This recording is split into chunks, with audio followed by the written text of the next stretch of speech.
Hello बच्चों, कैसे हैं आप। देखिए, ये व्याकरण पाठ का है क्लास 7th की। इसका पहला पार्ट है भाषा, लिपि और व्याकरण। ठीक है, इसकी एक्सरसाइज को हम सॉल्व करने जा रहे हैं। तो जल्दी जल्दी अपनी बुक को ओपन कर लें और ये पेज नंबर 10 ओपन कर लें। ऊपर लिखा हुआ है कुछ करके सीखें। ठीक है, कुछ करके सीखें यानी कि अभ्यास है आपको, आपकी ये सॉल्व करना है। पहला प्रश्न है सही उत्तर पर सही का चिन्ह लगाइए, यानी जो भी ऑप्शन सही है उस पर सही का चिन्ह लगा लेंगे। सबसे पहला है का, इसका का है मन के भावों और विचारों को आदान प्रदान करने का साधन क्या कहलाता है। तो इसमें 3 ऑप्शन दिए हुए हैं, वाक्य, भाषा, स्वर। ठीक है, तो भाषा जो है वो सही ऑप्शन है, इस पर टिक कर लेंगे। खा नंबर है हिंदी दिवस कब मनाया जाता है। तो इसमें भी 3 ऑप्शन है, 14 नवंबर को, 25 दिसंबर को, 14 सितंबर को। तो 14 सितंबर सही ऑप्शन है, इस पर टिक कर लें। नेक्स्ट ग है भाषा में बोली का कौन सा रूप होता है। तो भाषा में बोली का मौखिक रूप होता है। इसमें 3 ऑप्शन दिए हुए हैं, लिखित, मौखिक, लिखित और मौखिक दोनों। तो मौखिक सही ऑप्शन है, इस पर टिक कर लें। घा नंबर है किसी भाषा के ज्ञान के संचित कोष को क्या कहते हैं। तो भाषा के ज्ञान के संचित कोष को साहित्य कहते हैं। ठीक है, इसमें सेकंड ऑप्शन सही है, बोली और लिपि ये गलत ऑप्शन है। क्वेश्चन नंबर 2 है कोष्ठक में से उचित शब्द चुनकर निम्नलिखित वाक्यों को पूरा कीजिए। खाली जगह भरना है, कोष्ठक में से जो सही वाला शब्द है वो निकाल कर। तो पहला है बोलचाल वार्तालाप भाषा का रूप होता है। तो बोलचाल या वार्तालाप करना भाषा का मौखिक रूप होता है। ठीक है, तो मौखिक इसमें लिख लेंगे, खाली जगह में भर देंगे। खा है भाषा का क्षेत्र होता है। इधर ऑप्शन दिए विस्तृत, सीमित। तो भाषा का क्षेत्र विस्तृत होता है यानी बड़ा होता है, सीमित किसका होता है, बोली का। तो इसमें विस्तृत भर लेंगे, खाली जगह में लिख लेंगे। गा नंबर है भाषा को लिखने का ढंग कहलाता है। तो भाषा को लिखने का ढंग लिपि कहलाता है। ठीक है, साहित्य नहीं कहलाता, लिपि लिखेंगे इसमें। घा है अरबी भाषा की लिपि है। तो अरबी भाषा की लिपि फारसी, गुरमुखी नहीं है, गुरमुखी पंजाबी भाषा की है, फारसी सही है, फारसी इसमें राइट कर लें। वहाँ ऑप्शन है भारतीय संविधान सभा द्वारा को राजभाषा घोषित किया गया है, हिंदी, अंग्रेजी। तो हिंदी को राजभाषा घोषित किया गया है। ठीक है, चा है भाषा के शुद्ध रूप का ज्ञान कराता है, व्याकरण, साहित्य। ऑप्शन है व्याकरण, साहित्य। तो व्याकरण भाषा के शुद्ध रूप का ज्ञान कराता है। इसके बाद प्रश्न 3 है निम्नलिखित प्रश्नों के उत्तर लिखो। तो यहाँ पे लिखा हुआ है पहला है का किन्हीं 5 भाषाओं और उनकी लिपियों के नाम लिखिए। ठीक है, तो इसमें इसका उत्तर लिख दिया गया। हिंदी इसकी लिपि देवनागरी है, अंग्रेजी इसकी लिपि रोमन है, पंजाबी इसकी लिपि गुरमुखी है, और ये है उर्दू की लिपि है फारसी। फिर है रूसी की जो लिपि है वो रूसी ही है। इसके बाद खा है भाषा से क्या अभिप्राय है, मौखिक एवं लिखित भाषा में क्या अंतर है। ठीक है, तो ये पहला, इसके 2 पार्ट हैं क्वेश्चन के। इस प्रश्न के भाषा से क्या अभिप्राय है। तो सबसे पहले ये है मन के भावों और विचारों को आदान प्रदान करने के माध्यम को, साधन को भाषा कहते हैं। तो पहला पार्ट का आंसर ये हो गया। दूसरा है मौखिक एवं लिखित भाषा में क्या अंतर है। तो यहाँ से मौखिक और लिखित भाषा का दूसरा पार्ट क्वेश्चन का, प्रश्न का शुरू हो जाता है। मन के भावों व विचारों को बोलकर अथवा सुनकर व्यक्त करने को मौखिक भाषा कहते हैं, जबकि भाव और विचारों को लिखकर अथवा पढ़कर व्यक्त किया जाता है तो करने को लिखित भाषा कहते हैं। इसके बाद है मातृभाषा किसे कहते हैं। तो मातृभाषा जो हम अपने घर से सीखते हैं, जो अपने मम्मी पापा सीखते हैं, जो हमारे घर में बोली जाती है वही होती है। इस तरह से उत्तर लिखेंगे। माँ तथा परिवार के सदस्यों द्वारा प्रयोग में लाई जाने वाली वह भाषा जिसे बच्चा सबसे पहले सीखता है उसे मातृभाषा कहते हैं। ऐसे करके लिखना है। फिर है घा विश्व की 10 प्रमुख भाषाओं के नाम लिखिए।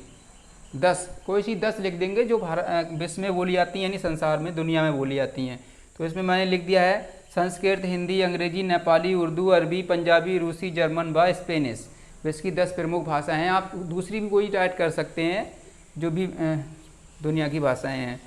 फिर है 1 नंबर भारत के विभिन्न राज्यों प्रांतों में बोली जाने वाली 8 भाषाओं के नाम लिखो। तो हमारे जो देश में राज्य हैं, प्रांत हैं, उनमें बोली जाने वाली जो भाषाएं हैं उनमें से हम कोई सी 8 लिख देंगे। वैसे तो बहुत सारी हैं, 22 हैं लगभग। ठीक है, तो ये इसमें सबसे पहले हमने लिख लिया है असमिया, उड़िया, उर्दू, कन्नड़, हिंदी, कश्मीरी, गुजराती, तमिल। आप चाहें तो दूसरी लिख सकते हैं, दूसरी भी हो सकती हैं, ठीक है। इसके बाद है चा, भाषा और बोली में कोई दो अंतर बताइए।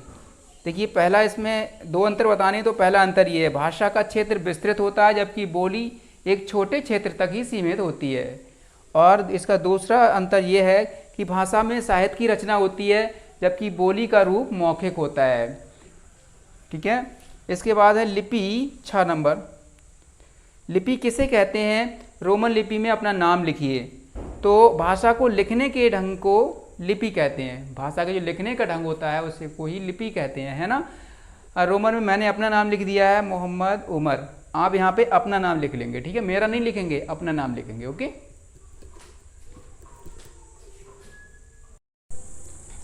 नेक्स्ट प्रश्न है जा, व्याकरण किसे कहते हैं? इसके अंगों पर प्रकाश डालिए, ठीक है। तो इसका उत्तर लिखेंगे, दो पार्ट में है, पहले तो व्याकरण किसे कहते हैं ये लिखेंगे। तो इसको लिखने के लिए याद करना है, भाषा के शुद्ध रूप और उसके शुद्ध प्रयोग का ज्ञान कराने वाले शास्त्र को व्याकरण कहते हैं। पहला पार्ट कंप्लीट हुआ, अगला है इसके अंगों पर प्रकाश डालिए। तो व्याकरण के मुख्यतः 3 अंग होते हैं, प्रकाश डालिए लिखा हुआ है, इसके अंगों पर प्रकाश डालिए, इसके बारे में बताएंगे भी। अगर केवल बोलता कि नाम बताइए तो केवल हम नाम लिख देते, बाकी कुछ नहीं लिखते आगे का, ठीक है। तो पहला अंग है वर्ण विचार, इसको हेडिंग से लिख लेंगे, इसके बारे में लिखेंगे। इसके अंतर्गत वर्णों के उच्चारण, लेखन और संयोजन संबंधी नियमों का अध्ययन किया जाता है। 2 नंबर है शब्द विचार, इसके अंतर्गत शब्दों के स्रोत, रूप, बनावट आदि के विषय में अध्ययन किया जाता है, ठीक है। 3 नंबर है वाक्य विचार, वाक्य विचार के बारे में लिखेंगे। इसके अंतर्गत वाक्यों के भेद, संबंध, वाक्य बनाने और उनको अलग करने की रीति का अध्ययन किया जाता है। अगला क्वेश्चन है झा, साहित्य किसे कहते हैं? इसकी विधाओं के नाम लिखिए। इस क्वेश्चन के भी 2 पार्ट हैं। तो पहले पार्ट का उत्तर लिखेंगे, भाषा के ज्ञान के संचित कोश को साहित्य कहते हैं। अब इसका दूसरा पार्ट है, साहित्य की 2 विधाएं होती हैं, एक गद्य और पद्य, ठीक है। पद्य में कविताएं वगैरह आती हैं, गद्य में जो है निबंध हैं, कहानियाँ वगैरह ये चीज़ें आती हैं। अगला क्वेश्चन है 4 नंबर पे, देखिए पेज नंबर 11 पे, निम्नलिखित कवियों की बोलियों और उनकी एक एक रचना का नाम लिखिए। तो यहाँ पे का नंबर पे दिया हुआ है गोस्वामी तुलसीदास, तो इनकी बोली लिख लेंगे अवधि और इनकी रचना लिख देंगे एक श्री रामचरितमानस। खा नंबर पे है सूरदास, इनकी बोली ब्रजभाषा लिख देंगे और इनकी रचना लिख देंगे सूरसागर। फिर गा नंबर पे है जयशंकर प्रसाद, इनकी बोली के आगे खड़ी बोली लिख देंगे और रचना इनकी लिख देंगे कामायनी, ठीक है। 5 नंबर पे है निम्नलिखित भाषाओं की लिपि का नाम लिखिए।